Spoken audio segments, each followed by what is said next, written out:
Nashik Pune railway मार्ग संगमनेर मार्गे जावं याकरता आज बाळासाहेब थोरात यांच्या नेतृत्वाखाली मोठं आंदोलन करण्यात येत आहे। मी आज सध्या हिवरगाव टोल नाक्याजवळ आहो। काय सांगाल तुम्ही? हे आंदोलन सुरू करण्यात येत आहे आणि थोड्या वेळेच हे आंदोलन सुरू होणार आहे। काय मागण्या आहेत तुमच्या? खरं तर नाशिक पुणे रेल्वे मार्ग यापूर्व नियोजित झालेला आहे। काही शेतकऱ्यांचं या ठिकाणी भूसंपादन झालेलं आहे, त्याचा मोबदला पण शासनाने या ठिकाणी दिलेला आहे। परंतु हा मार्ग का चेंज केलाय? हा मार्ग जर चेंज झाला तर अकोला संगमनेर तालुक्यातील अनेक व्यापारी असेल, शैक्षणिक असेल किंवा इतर आरोग्याच्या दृष्टिकोनातून असेल, पुन्हा नाशिक जर हा मार्ग बदलवत असेल हे, तर या ठिकाणी या संगमनेर आणि अकोलेकरातील लोकांना खूप मोठा संभ्रम आहे।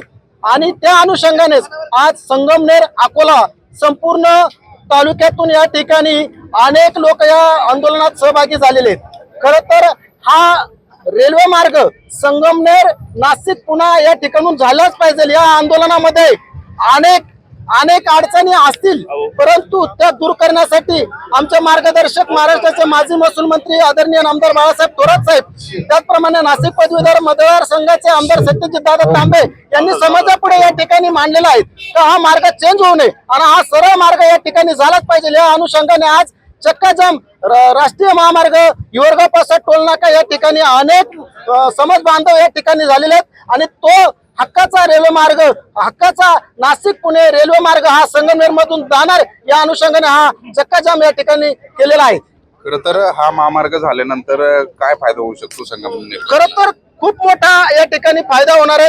व्यापारी वर्गाला होणार आहे, त्या ठिकाणी शेतकऱ्यांचा माल या ठिकाणून जाणार आहे, शैक्षणिक दृष्टिकोनातून असेल तोही या ठिकाणी फायदा होणार आहे।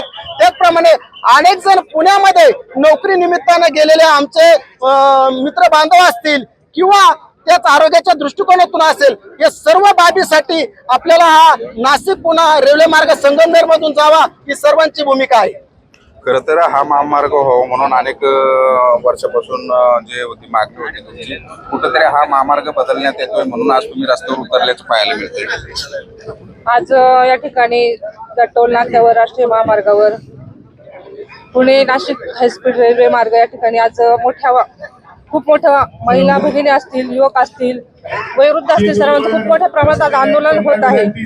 कारण आमचा संगमनेरचा विकास हा या ठिकाणी थांबवला जात आहे। या मार्गासाठी 20 वर्षापासून आदरणीय थोरात साहेबांनी केंद्राची मान्यता घेतली, राज्याची मान्यता घेतली, बँकेची मान्यता घेतली, शेतकऱ्यांचं भूसंपादन केलं, 650 कोटी रुपये शेतकऱ्यांना वाटण्यात आले आणि अचानक कुठं काय बिघडलं हे महायुती सरकार आल्यापासून काही कळत नाही। या शेतकऱ्यांनी जे पैसे भेटले ते सगळ्यांनी खर्च केले। त्यात माझे नातेवाईक आहेत, ते तर बोलले आम्हाला जर आता परत पैसे द्यायची वेळ आली तर आम्हाला फाशी घेतल्याशिवाय पर्याय नाही। आणि याच्याही पुढे जर हा रेल्वे मार्ग बंद झाला तर खरोखर आमच्या शेतकऱ्यांचं, आमचे मुलं बाळ पुण्याला नाशिकला सर्व्हिसला आहेत, कुणी कॉलेजला आहेत, कुणी व्यापारासाठी बाहेर जात आहेत, आमचा शेतीमाल बाहेर जात आहे, हा पूर्णपणे थांबवला जाईल। आता या रेल्वेपासून एवढा फायदा आहे की आमचे मुलं हे पुण्यासारख्या शहरात, नाशिक सारख्या शहरात अभ्यासासाठी, नोकरीसाठी जातात आणि खूप मोठ्या दुर्घटना या महामार्गावर घडलेल्या आहेत, ऍक्सिडेंटचे प्रमाण वाढलेले आहेत आणि कोणत्या कुटुंबात ही वेळ यावी म्हणून हे सरकार प्रयत्न करतायत काय असं आता म्हणावं लागेल।